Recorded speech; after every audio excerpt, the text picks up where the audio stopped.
Agradecer la invitación, un gusto estar acá compartiendo. Yo soy de INTA, del equipo de la Coordinación Nacional de Extensión, trabajo con Diego Ramilo, que estuvo esta mañana en la apertura. He sido parte de este proceso que comentaron esta mañana, desde el 2005-2006, que se empezó a incluir estos temas de economía social, comercialización, como se detectó primero como área de vacancia en la política institucional de INTA y se empezó a trabajar en articulación entre distintos espacios, los IPAF, el ProHuerta, el Programa de los Territorios. Así que conozco esa historia bastante y hoy me toca estar dentro del equipo de la coordinación un poco coordinando un equipo de trabajo que estamos con el diseño y la implementación de una estrategia que son los grupos de abastecimiento alimentario local. Dos figuras que fueron muy protagonistas de este proceso de que el INTA haya asumido trabajar en estos temas de comercialización, de fondos rotatorios, de economía social y solidaria con la población de la agricultura familiar.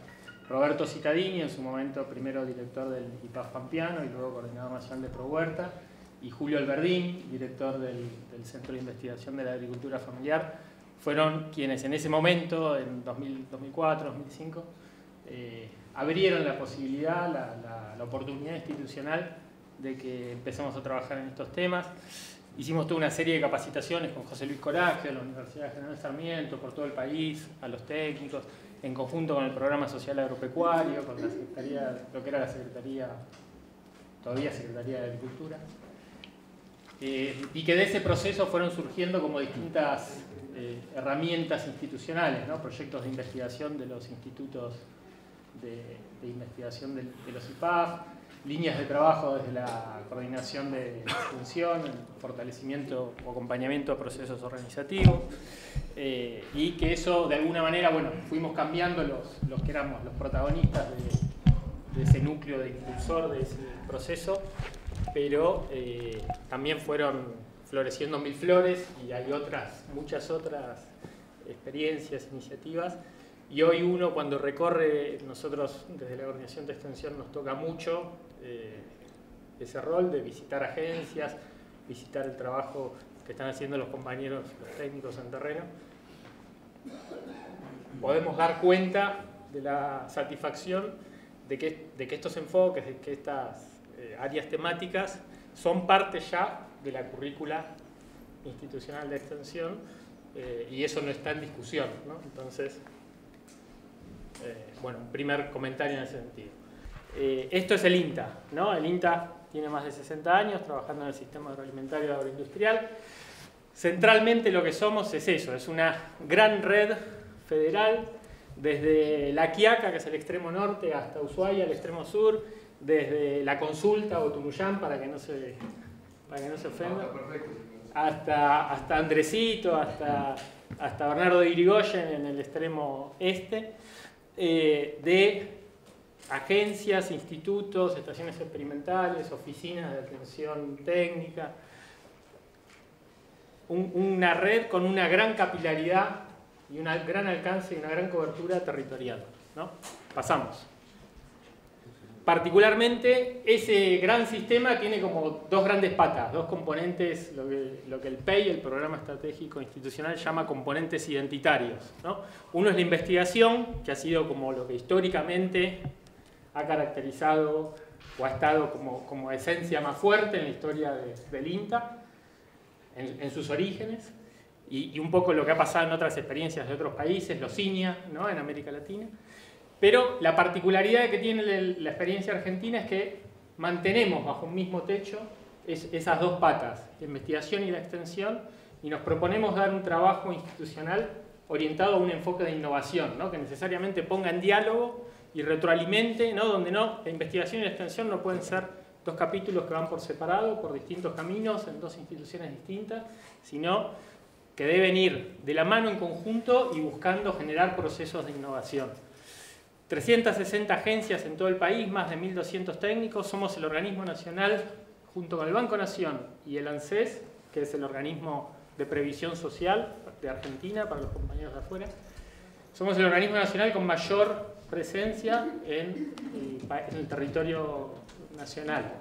Y con la particularidad de que en el campo profundo, ¿no? Porque las oficinas del Banco Nación y las oficinas de ANSES están en las cabeceras, en las localidades más grandes de los pueblos y parajes del interior, pero no en el campo más profundo. Entonces muchas veces somos la única cara del Estado Nacional que llega a esos lugares, a esos territorios más alejados. Eso tiene dos grandes fortalezas y riquezas que nos nutren institucionalmente, que es la capacidad de estar permanentemente en contacto con una diversidad de actores, con los actores del territorio, en sus distintos tipos, variedades, características, y en particular que somos un canal, un medio, un instrumento súper privilegiado, o nos sentimos así, o nos asumimos ese rol, para trabajar y contribuir al desarrollo de la agricultura familiar. Seguimos. Algunas de las acciones que llevamos adelante desde Extensión, en el INTA.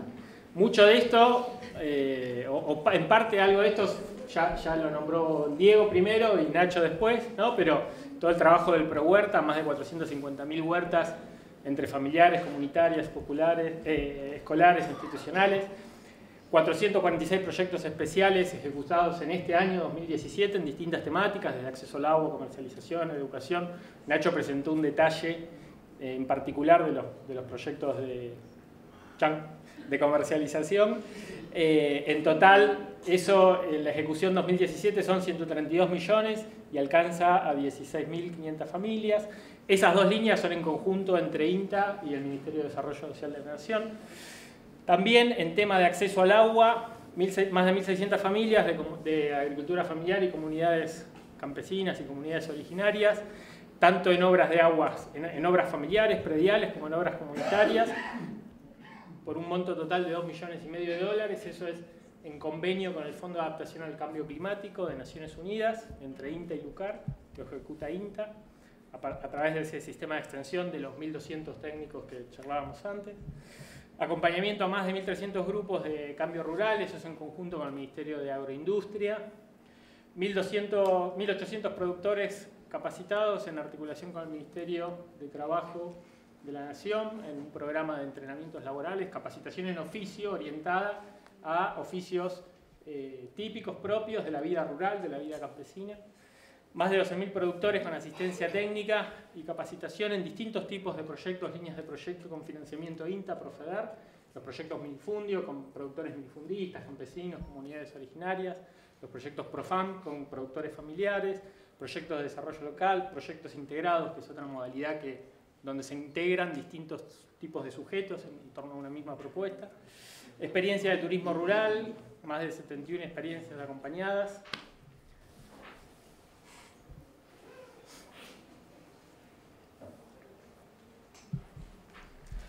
En particular, dentro de toda esa línea de acciones que venimos llevando adelante desde INTA Extensión, lo que me toca compartir a los efectos de la temática de este taller es una nueva dentro de ese listado, una que se agrega, que empezamos a trabajar este año, que son los grupos de abastecimiento alimentario local, los GAL, ¿no? ¿Qué entendemos por los GAL? Bueno, a modo de espíritu, de esencia, los GAL es una estrategia de inclusión y desarrollo de la agricultura familiar, o sea, estamos pensando en el sujeto de la agricultura familiar, pero en el sujeto de la agricultura familiar en el marco de sus sistemas alimentarios locales, fortaleciendo, impulsando experiencias de circuitos locales de producción y comercialización, de alimentos centralmente, esa es una centralidad que tiene la línea, y de experiencias que estén en un proceso de producción agroecológica o que asuman un proceso de transición agroecológica. Creemos que esa es una característica muy importante y que en todo caso ahora después podemos comentar un poquito más. Y que esta acción, esta línea de política, tiene una orientación de beneficio no solo de los productores, ¿no? Muchas veces los programas de extensión, de desarrollo rural, o históricamente los programas de extensión o de desarrollo rural, pensaban en el productor, el grupo, la finca, el grupito, ¿no? Y no veían más allá de ese entorno.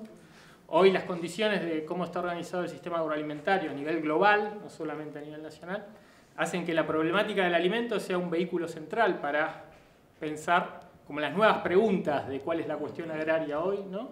Y hoy no es tanto, o en el inicio de este siglo, no es tanto la cuestión agraria la que era hace 100 años, de la lucha por la tierra, de las revoluciones agrarias o los procesos de reforma agraria en muchos de los países, de sus países, los que tuvieron.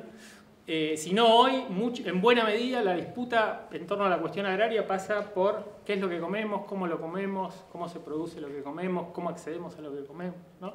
¿Quiénes lo producen? Todas las preguntas que surgen de la idea del concepto de la soberanía alimentaria, ¿no?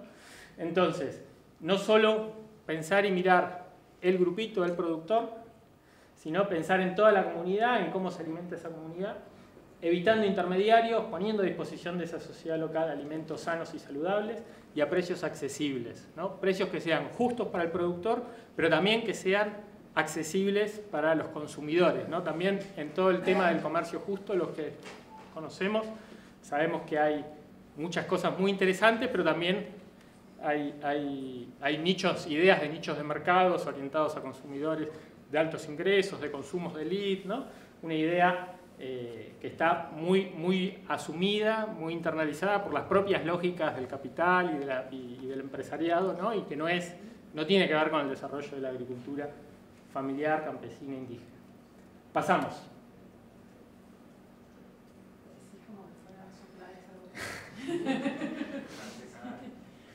¿Qué entendemos por abastecimiento local? ¿No? Bueno, un sistema alimentario está conformado por un conjunto de actores, ¿no? Los productores, los comerciantes, los prestadores de insumos, los técnicos, el comercio minorista, el comercio mayorista, el transporte, la logística, el Estado, el rol de regulación, de control, ¿no? Los consumidores, los medios de comunicación, ¿no? Son un actor que también son esencial, que están interrelacionados en la consecución de un conjunto de actividades, ¿no? Toda esa serie de procesos de producción, transformación, transporte, diseño, packaging, comercialización, consumo, disposición de los residuos, qué se hace con los residuos, es parte también de esos mismos procesos, que definen el modo que como sociedad nos vinculamos con el alimento, cómo como sociedad nos relacionamos con la cuestión de la alimentación.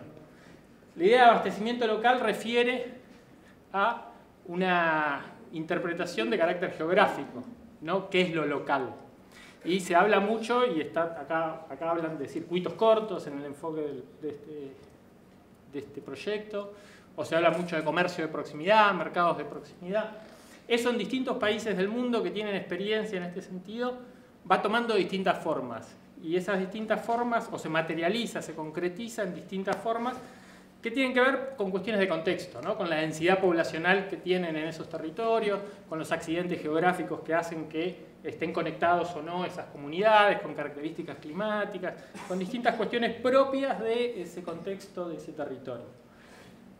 En general, más allá de esas diferencias contextuales, lo que permiten o lo que expresan estas experiencias de abastecimiento local, y por eso nos parece interesante el enfoque, es que son formas en las que se localiza y relocaliza el sistema alimentario, ¿no? Y que van a contramano o a contrapelo de otros procesos globalizantes, que lo que generan es mayor homogeneización de los alimentos que consumimos, ¿no?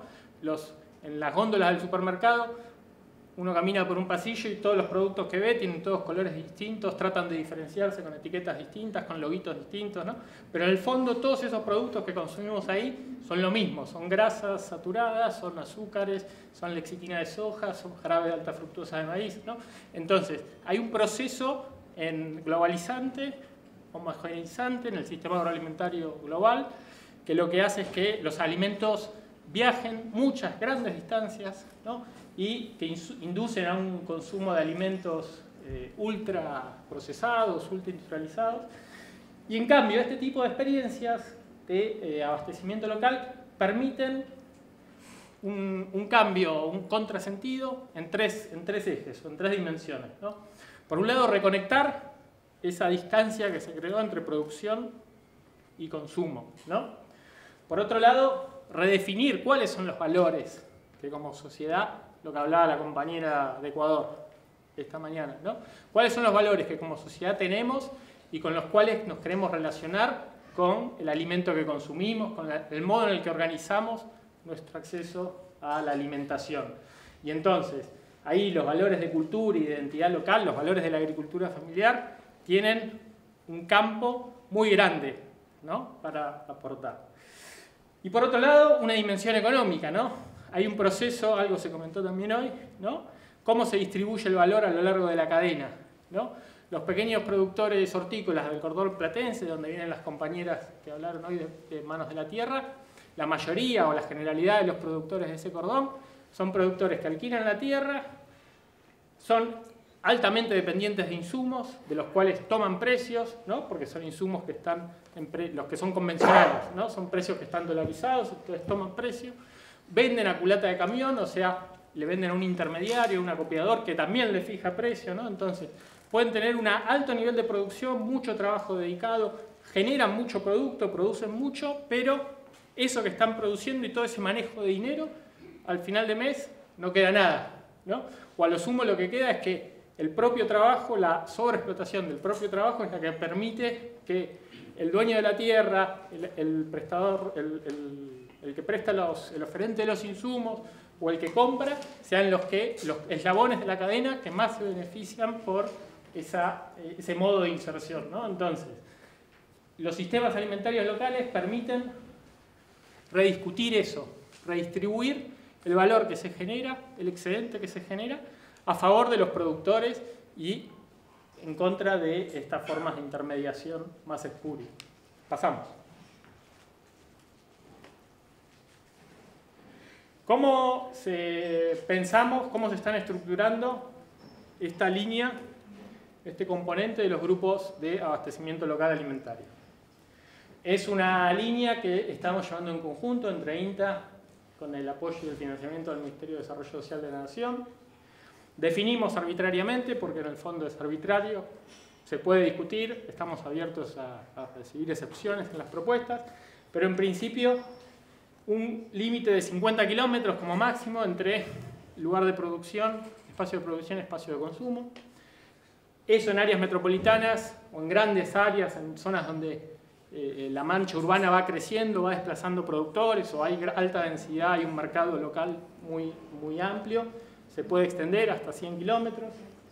El sujeto, entendemos que el sujeto de esta línea son los agricultores familiares y otras formas de emprendimiento, de economía popular, social, solidaria, y sus formas organizativas en asociaciones, cooperativas, organizaciones, movimientos. Esto me parece importante resaltarlo y hacer un paréntesis, ¿no? Porque en el documento que nos compartieron, o en la versión que nos compartieron sobre el estudio de las ferias de Argentina, puede parecer o puede transmitir un metamensaje de que está la política, está el Estado, el programa, y están las ferias, ¿no? O los productores, y la feria es la estrategia de intervención entre esos dos niveles, entre esas dos dimensiones, y no da cuenta eso de que existen sujetos colectivos de la agricultura familiar, campesina e indígena que tienen una trayectoria, que tienen una historia, que existen, que son sujetos de diálogo, de discusión, de confrontación o no, o de acuerdo con el Estado, y que las políticas son un resultado de ese proceso, ¿no? Entonces, por suerte hoy, esta mañana, se hizo mención a que existe una Ley Nacional de Agricultura Familiar, Campesina e Indígena, que si bien no está reglamentada, pero que es un producto de un acuerdo que hicieron todas las organizaciones de carácter nacional sobre ese texto, que se aprobó por unanimidad y que las organizaciones siguen discutiendo, reclamando al Estado para que se logre su reglamentación. Entonces, no perder de vista, me parece que en todos nuestros países de América Latina tenemos que tener muy presente eso, ¿no? Que el Estado o la política sin sujeto, como sujeto colectivo, es una media que un día me la pongo para un lado y otro día me la saco y me la pongo para el otro, ¿no? Y entonces tenemos que aprender de esas experiencias y de esos errores y no naturalizarlos, sino repetirlos. Entonces, son sujetos de la agricultura familiar, campesina e indígena, de la economía popular, sus formas organizativas, que producen alimento en las distintas ramas, agrícolas, ganaderas, forestales, fritohortícolas, de pesca artesanal, u otras que hacen a la cuestión de la seguridad y la soberanía alimentaria local. Como estrategia de intervención estamos pensando en grupos, o estamos trabajando con grupos de 7 a 20 productores. Ese también es un límite que es arbitrario, está la posibilidad de presentar situaciones de excepción, tanto por abajo, porque en los compañeros que están en la puna, los compañeros que están en la estepa patagónica, por cuestiones de aislamiento, juntarse, lo que fuese, son menos, y bueno, está bien que sean menos. O también por arriba, porque hay una cooperativa, hay una organización, un movimiento campesino que ya están, ¿no? O una comunidad, y ya hay un proceso, y son más de 20, y está bien que sean más de 20, y no tenemos que acomodar la realidad de los sujetos de la agricultura familiar a nuestro formato de política, sino al revés, tenemos que acomodar nuestro formato de política a la realidad de los sujetos. Sí que al menos en esta línea, porque es una línea que tiene financiamiento de la Secretaría de Política Alimentaria, el 75% de los productores tienen que ser productores de alimento como actividad principal. A los efectos institucionales, la estrategia de la propuesta de estos grupos tiene que estar enmarcada en algo que son los PRET. Los PRET es una sigla, disculpen que en el INTA somos muy endogámicos y hablamos todo en siglas que solo nosotros entendemos. Los PRET son proyectos regionales con enfoque territorial. Es una plataforma, así como en el mapita, yo les decía, hay 360 agencias. Esas 360 agencias están organizadas en alrededor de 150 PRET, ¿no? Es una plataforma que tiene la institución a nivel territorial para organizar sus capacidades, tanto de extensión como de investigación, para trabajar en ese territorio, ¿no? Entonces, ahí el PRET tiene una estrategia, tiene un territorio delimitado. Para ese territorio delimitado tiene un diagnóstico respecto de cuáles son sus características, quiénes son los sujetos de ese territorio, cuáles son los conflictos, cuáles son las tensiones, cuáles son las problemáticas. Tiene una estrategia institucional de cómo queremos trabajar en ese territorio, ¿no? En ese socio-territorio en realidad. Los GAL creemos que tienen que ser una herramienta que se inscriba en esa propuesta, ¿no? Nos cuesta a veces una discusión que estamos dando con nuestros propios compañeros en los territorios que cuando les proponemos esto, que en la propuesta de los GAL planteen cuál es la estrategia en la que se inscribe la propuesta, lo que hacen es nos cortan y pegan el documento del PRET, ¿no? Los objetivos que tenía el PRET en el documento, y no es eso de lo que estamos pensando, ¿no? Es, bueno, cómo se está materializando en concreto en ese territorio, el diagnóstico, quiénes son los actores, cuáles son los problemas y cuál es la estrategia que como institución tenemos en ese territorio. Y entonces, a partir de eso, cómo el GAL es una herramienta que articula, que se inscribe, que aporta en ese sentido. La línea financia, o primero, el grupo elige un promotor facilitador grupal, que la idea es que el perfil que tenga sea un perfil que sea capaz de, son Superman estos muchachos, capaz de acompañar procesos organizativos, que tenga capacidades y conocimientos en educación de adultos, en procesos de educación popular, porque eso es en lo que trabajamos, ¿no? La extensión como comunicación, había dicho alguien. Capacidades en términos de planificación más técnica también, conocimientos de agroecología y de comercio de proximidad. En los primeros 30 que ya probamos, hay perfiles muy interesantes. Por suerte, nos autosorprendimos a nosotros mismos de que existen esos perfiles. Y el programa financia, en principio, o de base, honorarios del promotor y gasto operativo para el grupo por 3 años, con una evaluación de desempeño del grupo y del promotor anual. Pasamos. Son fondos del Ministerio de Desarrollo Social y cogestión con INTA. INTA aporta en especies. Compromiso institucional.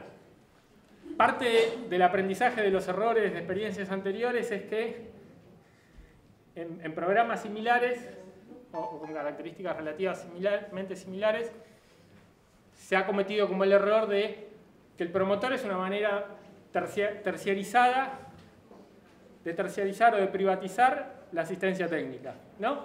Armamos el grupo, le ponemos un promotor y el resto de las responsables y las autoridades y todos los jefes y toda la línea de mando de todo el sistema de extensión se desentiende, porque total con el promotor, con el grupo ya trabaja el promotor, ¿no? Bueno, esos errores no los podemos seguir reproduciendo como institución, ¿no? Entonces, no es solo armar una propuesta de trabajo con un grupo, sino es desde el PRET, desde la agencia, desde la explotación experimental, convocando a los investigadores, convocando a otras áreas, a otras capacidades institucionales que tenemos a disposición, generar un equipo técnico institucional que trabaja apoyando este proceso y como un respaldo, un apoyo del promotor, ¿no? Ahí tienen que informar quiénes son los que van a participar, con qué dedicación de tiempo, eso se cruza con el sistema de recursos humanos que tenemos, con qué perfiles, cuáles son las capacidades. Pueden participar también compañeros, y de hecho participan compañeros y compañeras técnicas de otras instituciones, de la Secretaría de Agricultura Familiar, de INTI, de otros programas, pero tiene que haber una conducción de ese proceso o una coordinación de ese proceso desde ese nivel de agencia PRED, la forma organizativa que ellos sean. Una de las primeras acciones que le pedimos que trabajen una vez que se aprueban los grupos es en la elaboración del plan de trabajo y acción colectiva, que sería como un gran diagnóstico situacional que se da el grupo con el apoyo del equipo técnico, de cuáles son los problemas en torno a esta cuestión del abastecimiento local alimentario, cuáles son las oportunidades, qué objetivos se proponen, generar todo ese proceso de diagnóstico situacional que va a organizar un poco cuáles van a ser las líneas y los objetivos y los efectos esperados para esos 3 años. A partir de ese primer momento de la vida grupal, hay un segundo momento, a partir casi llegando al primer año o a partir del inicio del segundo año, que es de financiamiento por proyectos especiales, esta herramienta que contó Nacho esta mañana, pero exclusivos para estas plataformas, para los grupos, convocatorias exclusivas para estos grupos, y organizados por módulos temáticos, ¿no? En cada uno de los ejes que son estratégicos, ¿no? Para el desarrollo del GAL. Entonces, si el grupo está trabajando en producción hortícola, en transición agroecológica, y cuáles son las principales problemáticas que están teniendo y qué tipo de inversiones les hacen falta en ese sentido. Si hay que el nudo central pasa por las habilitaciones, y entonces hay que generar una azulejada, una pintura epoxi, una mejora, poner mosquiteros, bueno, cuáles son en ese sentido. En función de cuáles son las áreas prioritarias o los nudos principales que se está encontrando, posibilidades de financiamientos concretos organizados en torno a esos módulos temáticos. Los ejes estratégicos son 6, tienen que ver con estas dimensiones: producción agroecológica o en transición, sustitución de insumos y aprovechamiento de residuos, fortalecimiento organizativo, creemos que eso es central, ¿no? No puede haber política o Estado sin sujeto, tenemos que trabajar en eso. Elaboración y agregado de valor a nivel local, comercialización de proximidad, gestión de habilitaciones y permisos. En función de la experiencia que los grupos traen, que estas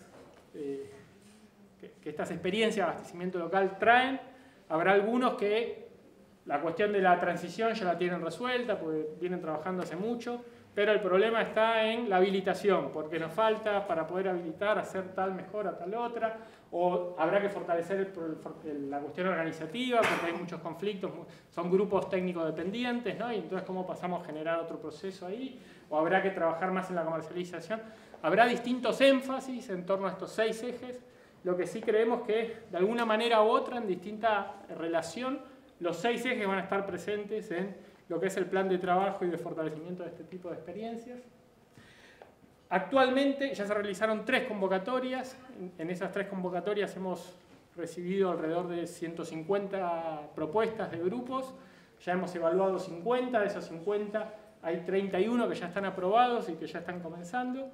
Hay 20 que tienen que hacer reformulaciones y revisar sus propuestas y volverlas a enviar por la línea de INTA. Y hay otras 100 que están en evaluación. La meta es, al año que viene, alcanzar 450 grupos, y creo que eso es todo. Muchas gracias. A disposición para preguntas, comentarios, sugerencias, aclaraciones. ¿Por qué dejan afuera la agricultura convencional, la producción convencional? ¿Van hacia lo agroecológico o de transición a...? No la dejamos afuera. Sí tiene una orientación de que hay que asumir un proceso de transición, ¿no? Hay muchas explicaciones en ese sentido. El ProHuerta tiene 26 años de experiencia de producción agroecológica, sin químicos. Esto se marca en esa línea, en la continuidad de ese proceso. La producción convencional creemos que tiene una serie de dependencias tecnológicas que fortalecen esas otras dependencias económicas a lo largo de la cadena, ¿no? Porque son tomadores son insumodependientes, tomadores de precios, y se refuerza, por ejemplo, esto que yo decía de la producción hortícola platense, es un caso, pero pasa en muchas otras producciones, ¿no? Entonces, y creemos además que el problema de la alimentación, la preocupación creciente por una alimentación sana, saludable, la preocupación por los restos de pesticidas, de químicos en los alimentos, hay toda una problemática en la sociedad que no nos podemos, que no la podemos desconocer, que hay muchos grupos que ya están viendo y entendiendo que por ahí pasa el debate de la cuestión agraria en este siglo, ¿no? Ya no es tanto por la lucha por la tierra en Santiago del Estero, sino pasa en las ciudades, pasa en dónde se consume, qué se elige, cómo se elige alimento, y que eso también lo lee la misma lógica del capital empresarial y genera nichos de mercado orientados a consumidores de muy altos ingresos, captando, ¿no?, esa renta a favor de alguien que concentra y monopoliza o tiene un poder de dominio de esa cadena, ¿no? Entonces, democratizar la alimentación requiere generar cadenas cortas, circuitos cortos, como dicen acá, donde haya producción de alimentos sanos, saludables, agroecológicos, ¿no?, que acordes a esa problemática social que ya está. No es una cuestión de que nos guste o no nos guste, desconocerla, está en la sociedad, ¿no? No la podemos negar. La FAO habla de agroecología, la Organización Mundial de la Salud habla de agroecología.